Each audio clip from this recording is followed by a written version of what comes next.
নমস্কার, good morning বন্ধুরা। দেশি কুইন পঞ্চুর আরেকটি নতুন ভিডিওতে সবাইকে অনেক অনেক ওয়েলকাম। আশা করি যে যেখান থেকে ভিডিওটা দেখছেন সবাই খুব ভালো আছেন এবং সুস্থ আছেন। তো সকাল সকাল ছেলেকে নিয়ে একদম খেলা শুরু করে দিয়েছি। ছেলে দেখছি বেশ নতুন একটা জিনিস শিখেছে, আবা করার, আর একটু সে দেখতে পেলেই সে কিন্তু বড্ড আওয়া করতে শুরু করে। তো সকাল সকাল ছেলেকে বেশ খানিকটা খেলার পরে তাকে কিন্তু খাইয়ে দাইয়ে ঘুম পাড়ানোর চেষ্টা চলছে। আর যেই না তাকে দোল খাওয়াতে শুরু করেছি, দেখতে পাচ্ছেন কিভাবে করে ঘুমোচ্ছে সে। দেখে আমার বড্ড হাসি পেল।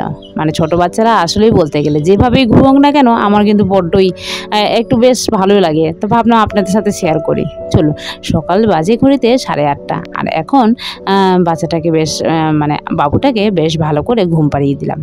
এই যে দেখুন, এক পাশ করে দিয়েছি আর এখন বেশ মজা করে ঘুমোচ্ছে। এই টাইমে ভাবলাম আপনাদের সাথে কিছু জিনিস শেয়ার করা যাক। তা হলো যে আমার শাশুড়ি মা মানে শ্বশুরমশাই শাশুড়ি মা মিলেই এইবার নববর্ষ উপলক্ষে, আসলে এইবারে না প্রত্যেকবারই আমাদেরকে নববর্ষ উপলক্ষে সবাইকে কিছু না কিছু ড্রেস উপহার দেন। আর আপনাদের মধ্যে বা আমাদের বাড়িতেও অনেকজনই সবাই বলে যে এর হয়তো ছেলে হয়েছে, তার জন্য হয়তো একে এটা দিয়েছে ওটা দিয়েছে, হয়তো অন্যজনকে দেয়নি। মানে আমরা দুই যা বলতে দুই বোন আর দিদি, এবার ওকে দিয়েছে এটা দিয়েছে, ওকে একে ভালো দেবে ওকে খারাপ দেবে ছেলে হওয়ার জন্য। আদৌ তা নয়। আমার শাশুড়ি মা শ্বশুরমশাই কোনোদিন এটার পার্থক্য করেননি, আর জীবনে কোনোদিনও করবেন না। তারা যথেষ্ট বোঝেন যে এটা আমাদের হাতে নয়। তার জন্য কিন্তু দুজনকেই সমান দুটো করে নাইটি দিয়েছেন, এবং ছেলেকেও একটা জামা দিয়েছেন, আর আমার ছেলেকে মানে তার পোতা যেটা বলে যে তাকেও বেশ দুটো ড্রেস দিয়েছে। দুটো ড্রেসের মধ্যে যে দেখালাম আপনাদেরকে ইয়েলো, আর দুটো পেনও এক্সট্রা পেন দিয়েছে। এই যে ইয়েলো পেনটা আর একটা ইয়েলো পেন দিয়েছে। বেশ সুন্দর কাপড়টা, বুঝতে পারলেন? মানে কাপড়টা চুলে বেশ নরম লাগছে।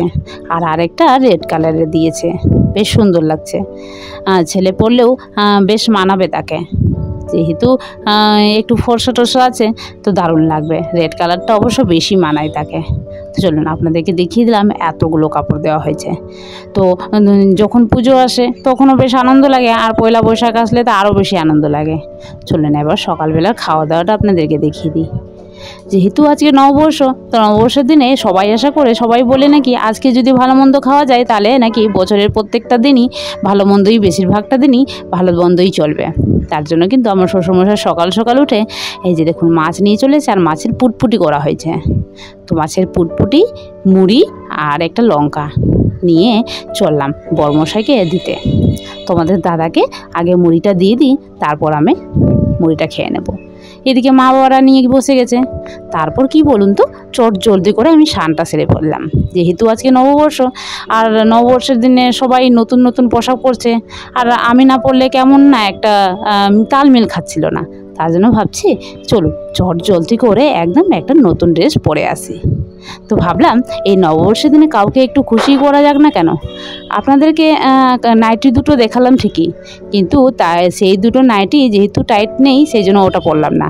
আর এই নাইটিটাও কিন্তু আমার শাশুড়ি মাই দিয়েছিল, মানে এবার নববর্ষতে না, তার আগের বছরে নববর্ষতে।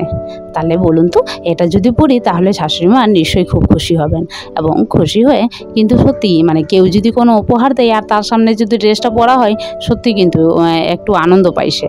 তার জন্য তাকেই খুশি করার জন্য আজকে ভাবলাম এই ড্রেসটাই, এই নাইটিটাই পরি না কেন। যেহেতু কোথাও যাচ্ছি না এখন, যদি যাই তাহলে অন্য ড্রেস পরে নেব, কিন্তু এখন নাইটিটা আর শাশুড়িমার পছন্দের নাইটিটাই পরি। বেশ ভালোও লাগছে বলতে। তো চলুন বেশ সুন্দর করে সিঁদুর নিয়ে নিলাম। বলতে গেলে আজকের দিনে স্বামীর মঙ্গল চাওয়া, সব কিছু বাড়ির জন্য এটা ওটা বলতে গেলে খুব ভালো করে করলে বছরের প্রত্যেকটা দিনই নাকি সুখ সমৃদ্ধি বজায় থাকে। তার জন্য কিন্তু বেশ শান্তি মতো করে নিজেকে রেডি করে নিলাম। তারপর আর কি, এই যে দেখুন আমি কিন্তু রেডি হয়ে আপনাদের সামনে আসলামই ঠিকই, কিন্তু বড্ড একটা ফাঁকা ফাঁকা লাগছিল। এদিকে দেখতে পাচ্ছেন ছেলে কিন্তু বেশ নড়াচড়া করছে। আমি কিন্তু টিপ পরতে ভুলে গেছি। চলুন টিপটা পরে নিয়ে এবার চলে আসলাম ছাদে। আজকে বড্ড নতুন বউগুলোর মতো ফিল হচ্ছিল জানেন। তার জন্য কিন্তু পায়ের যে ধাপটাও কিন্তু আমি কিন্তু নতুন বউদের মতো ফেলছিলাম সিঁড়িটাতে। আসলে তা নয়, আমার নাইটির ঘেরটা একটু বেশি লং ছিল, তার জন্য একটু আস্তে আস্তেই পারবো। আর আজকের দিনে নববর্ষের দিনে এই কয়েকটা জিনিস করব, যেটা আপনাদের সাথে শেয়ারও করব। আর এগুলো করলে নাকি সবাই বলে যে বাড়িতে সুখ সমৃদ্ধি ধন ও সম্পত্তির কোনোদিনও অভাব হয় না। বলতে গেলে ঠাকুরের কৃপায় আমাদের বাড়িতে তেমন কোনো অভাব থাকে না, কিন্তু ঠাকুরের কাছে এটাই প্রার্থনা করি যে যেটা থাকুক সেটা যেন বজায় থাকুক। আহামরি তেমন কিছু চাই না, কিন্তু যেটা আছে সেটাই যেন অকাল পর্যন্ত থাকুক। যেটুকুতে আছি ওটুকুটাই যেন ভালো করে থাকুক। যেটুকু ঠাকুরের সেবা করতে পারছি সেটাও যেন সারা জীবন করতে পারি। তার জন্য দেখুন ঠাকুর করে চলে আসলাম। এই বছরের প্রথম দিনটা কিন্তু বেশ একদম চলে আসলাম ঠাকুরের কাছে। আর ঠাকুরের কাছে প্রত্যেকটা দিনের জন্য এক একটা করে প্রার্থনা চেয়ে নিলাম, যাতে শরীর ভালো থাকুক, মন ভালো থাকুক, পরিবারের সবাই যেন খুব ভালো থাকুক। আর এই যে হাতের মধ্যে নিয়েছি কচ্ছপ, এটা কিন্তু আমরা ভেলোর থেকে নিয়ে এসেছিলাম। আমার 7 মাসের প্রেগনেন্সিতে শ্বশুরমশাই আর শাশুড়িমাকে নিয়ে গেছিলাম ভেলোরে চিকিৎসার জন্য, সেখান থেকেই এটা শাশুড়িমা নিয়ে দিয়েছেন। এবার আজকে যেহেতু নববর্ষের দিন, আর বলতে গেলে আজকের জন্য না, প্রত্যেকটা দিনই একটু ফুল দিয়ে একটু গঙ্গার জল দিয়ে ভালোভাবে ধুয়ে নিয়ে ফুল দিয়ে পুজো করে নিই। তারপর কিন্তু এই যে দেখুন আমি ধূপকাঠি আর জল নিয়ে নিয়েছি। যেহেতু পুজোটা মা সকাল সকাল সেরে নেন, তাহলে কিন্তু অত পুজোর চাপ থাকে না আমার উপর। তার জন্য কিন্তু আজকে হালকা একটু তুলসী গাছে জলও দিয়ে দিলাম, একটু সূর্যের ঠাকুরের কাছে প্রার্থনাও করে নিলাম। সুন্দর করে প্রণাম করে গিয়ে চলে গেলাম এদিকে আমাদের সামনের দিকে যে মন্দিরটা উঠছে, আপনারা অনেকটা ভিডিওতেই দেখেছেন যে এই মন্দিরটা আমাদের পাশেই মন্দির। আর এখানে পাশে আমাদের বাড়ির পাশেই একদম একটা শিব ঠাকুরের মন্দির আছে। তো সমস্তটা বেশ পুজো করে টোরে চলে আসলাম ঠাকুর ঘরে এসে বেশ একদম মন দিয়ে পুজো করে নিলাম। পুজোর চাপটা আমার কোনো দিনই নেই, কিন্তু ভবিষ্যতে থাকবে না তা বলতে নেই, কিন্তু এখন বর্তমানে শাশুড়িমাই পুজোর চাপটা পুরোটাই নিয়ে নেন, দায়িত্বটা শাশুড়িমায়ের হাতে। এবার কিন্তু আপনাদের সাথে যেটা শেয়ার করছি সেটা হলো যে সিঁদুর, হালকা একটু সিঁদুর নিয়ে নিয়েছি, তার মধ্যে তেল নিয়ে নিয়েছি। আর এটাকে যে কুবের মহারাজের প্রতীক যে কচ্ছপটা, সেটার গায়েও দিয়ে দিলাম হালকা একটু টিপ। আর প্রত্যেকটা দরজা, প্রত্যেকটা শোকেস, আলমারি, এগুলোর গায়ে গায়ে কিন্তু বেশ সুন্দর করে একটা স্বস্তিক করে চিহ্ন এঁকে দেবো। বলে নাকি সবাই বলে যে এটা গণেশ ঠাকুরের প্রতীক। আর গণেশ ঠাকুর তো ঘরের মঙ্গল কামনার জন্য সবসময় বলুন, তার জন্য কিন্তু প্রত্যেক জায়গায় জায়গায় সুন্দর করে স্বস্তিকের চিহ্ন এঁকে দিলাম। এটা কিন্তু বেশ কাজ করে বলতে এটা দেখাও ভালো, এটা শুভও বটে। তো চলুন সব কিছু সেরে টেরে উপর থেকে একসাথেই সমস্ত কাপড় নিয়ে আসলাম। উপরে তো প্রচুর রৌদ্র আজকে বলতে গেলে, তো উপর থেকে ছেলে যেহেতু ঘুমিয়ে আছে, এই ফাঁকেই সব কাজগুলো সেরে নিতে হবে আমাকে। কাপড়টা রেখে দিয়ে দৌড়ে ছুটে আসলাম খাওয়ার দিকে, না হলে ছেলে উঠে গেলে খাওয়ার সময়টুকু আমার কপালে জুটবে না। চলুন আপনাদের সাথে দেখিয়ে দিই যে আজকে নববর্ষ উপলক্ষে আমাদের বাড়িতে কী হয়েছে। আজকে মটন আনা হতো বুঝলেন, কিন্তু যেহেতু পুকুরে মাছ হয়েছে, বড় বড় মাছ, তার জন্য কিন্তু শাশুড়িমা বলল যে যেহেতু আজকে 5 কেজির মাছ আনা হয়েছে, এই 5 কেজির মাছের মাথাটা আপনাদের সাথে সকালবেলা শেয়ার করা হয়নি, কিন্তু বেশ বড় বড় মাছের পিস, একদম সুন্দর করে লাল লাল ঝোল, আর সঙ্গে শাকের ভাজা। সমস্তটা খেয়ে দিয়ে আমি একটু ফল খেতে বসে গেলাম। ছেলে দেখছি এখনও বেশ আরামভাবে ঘুমোচ্ছে। সুন্দর শান্তি করে ফলটা খেয়ে নিলাম। আর বলতে গেলে তোমরা বলতে পারো যে দাদা এখনও আসেনি। অ্যাকচুয়ালি দাদা কিন্তু 2টোর আগে বাড়িতে ফেরেন না, মানে বাড়িতেই তো আমাদের দোকান, আর ওখানেই থাকেন।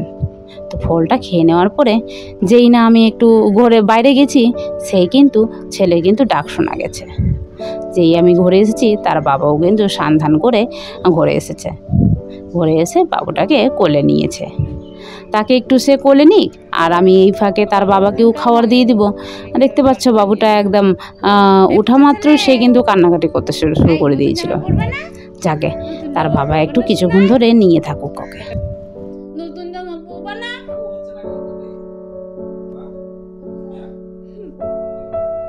তাকে খাবার দিয়ে আমি যেই না ঘরে গেছি, দেখতে পাচ্ছি উপরের ওয়েদারটা কেমন একটা ঠান্ডা ঠান্ডা ভাব দিয়েছে। ভাবলাম আপনাদের সাথে শেয়ার করি। একটু আগে কি না ভালো ছিল, আর সঙ্গে কাপড়গুলোও কয়েকটা দেখতে পাচ্ছেন বেশ ছড়ানো ছিটানো। কি না মেঘ করেছে উপরে, বলতে গেলে আজকে নববর্ষের দিনে দিনটা যে এতটা খারাপ করবে, মানে সকালবেলাতে এত রৌদ্র, বেশ একদম মানে যাকে বলে ঘেমে পুরো গা ভেজা হয়ে যাচ্ছে। আর কিন্তু এখন দেখতে পাচ্ছেন সূর্যটা পুরো উঁকি মারছে, মানে যে কোনো মুহূর্তে বর্ষণ হতে পারে। বাপরে বাপ, কি ঝড় উঠিয়ে দিয়েছে দেখুন। ভাবলাম পয়লা বৈশাখের দিন কি না দিনটা বেশ সুন্দর করবে, তাহলে তো প্রত্যেকটা বছরই বেশ সুন্দর যাবে। মানে সবার কথাই, সবাই বলে যে প্রথম বছরটা যদি খুব ভালো যায় তাহলে সব মানে প্রথম বছরের প্রথম দিনটা যদি খুব ভালো যায় তো খুব ভালো, কিন্তু রীতিমতো উড়ে যাচ্ছে যাকে বলে। আরো বাতাসটা এখন দেখুন গরম হারে বাড়িয়ে দিয়েছে।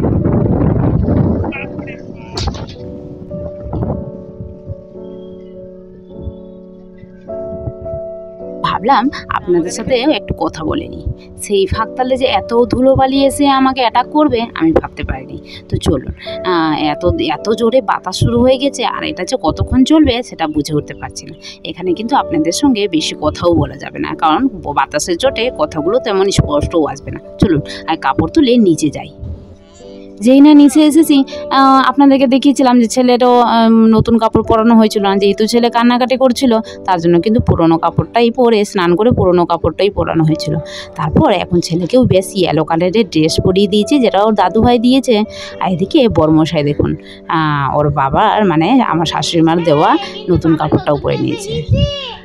বলতে গেলে যে আকাশি কালারের একটা কিন্তু তার বাবা ম্যাচিং করে ছেলেকেও একটা দিয়েছে, তো বললো সেটাই পরাতে। তো ভাবছি যে কিছুক্ষণ পরে পরাবো, আবারও ভাবছি যে না থাক, যেহেতু ওর বাবা বললো তাই যে দেখুন ম্যাচিং করে ড্রেসটা আবার ছেলেকেও পরিয়ে দিলাম। বেশ ভালোই লাগছে বলুন, ছেলে আর বাবা বেশ ম্যাচিং করে থাকবে, আর আমার ড্রেসটাও সাথে হালকা ম্যাচ খেয়ে যাচ্ছে। দেখুন আমার পিঙ্ক কালারের মাঝে মাঝে যে ফুলগুলো আছে সেটার সঙ্গে কিন্তু ম্যাচ খেয়ে যাচ্ছে, তো বড্ড ভালো লাগছে। তো আজকে সবাই কিন্তু আমরা কিন্তু স্কাই কালারের ড্রেস পরেছি, আর আজকে নববর্ষটা কিন্তু আমাদের এইভাবেই কেটেছে। আশা করি আপনাদের সবারই খুব ভালো কেটেছে। যদিও বা ছেলের জন্য ভিডিওটা কিন্তু একটু লেটেই আপডেট দিলাম, কিন্তু আমি কিন্তু দিতে ভুলিনি। তার জন্যই আপনারা কিন্তু অবশ্যই চেষ্টা করবেন যে আমার সাথে কানেক্ট করে রাখার, কারণ আমার একটু লেট হতে পারে, কারণ ছেলেটা একটু বড্ড ছোট, আর এই সময় ছেলেকে কেয়ার ছাড়া আমার অন্য কিছু আর সুঝে না। তাহলে চলুন, ছেলে এবার তোড়জোড় চাপিয়েছে, ছেলে একটু বাইরে ঘুরতে যাবে। তার যেহেতু অভ্যেস আছে একটু বাইরে যাবে, একটু ঘুরবে, তাকে একটু কোলে নিয়ে এদিক ওদিক ঘোরাতে হবে। তো চলুন ছেলেকে একটু ঘুরিয়ে নিয়ে আসি, আর এই তাহলে আপনাদের সাথেও আর বেশি কথা বলা হবে না। এখন যেহেতু বিকেল হয়ে গেছে, আর সন্ধ্যাবেলা থেকেই কিন্তু ছেলের একটু একটু করে বায়না শুরু হয়ে যাবে, তাহলে আপনাদের সাথেও শেয়ার করা তেমন হয়ে উঠবে না। তাহলে আমাদের দিনটা কিন্তু বেশ ভালোই জমেছে, আর আশা করি আপনাদেরও খুব ভালো কেটেছে। চলুন আজকের ভিডিওটা এখান থেকেই। আশা করি আপনাদের ভিডিওটা খুব ভালো লেগেছে। ভালো লাগলে অবশ্যই একটা লাইক, সুন্দর একটা কমেন্ট, আর ভিডিওটিকে অবশ্যই শেয়ার করতে ভুলবেন না। সঙ্গে চ্যানেলটাকে সাবস্ক্রাইব করে পাশে থাকা নোটিফিকেশান বেল আইকনটি অল প্রেস করে আমার কাছে সব দিনের জন্য থেকে যাবেন। চলুন দেখা হবে আরেকটি নতুন ভিডিওতে। আজকের জন্য টাটা, সবাই ভালো থাকবেন, সুস্থ থাকবেন।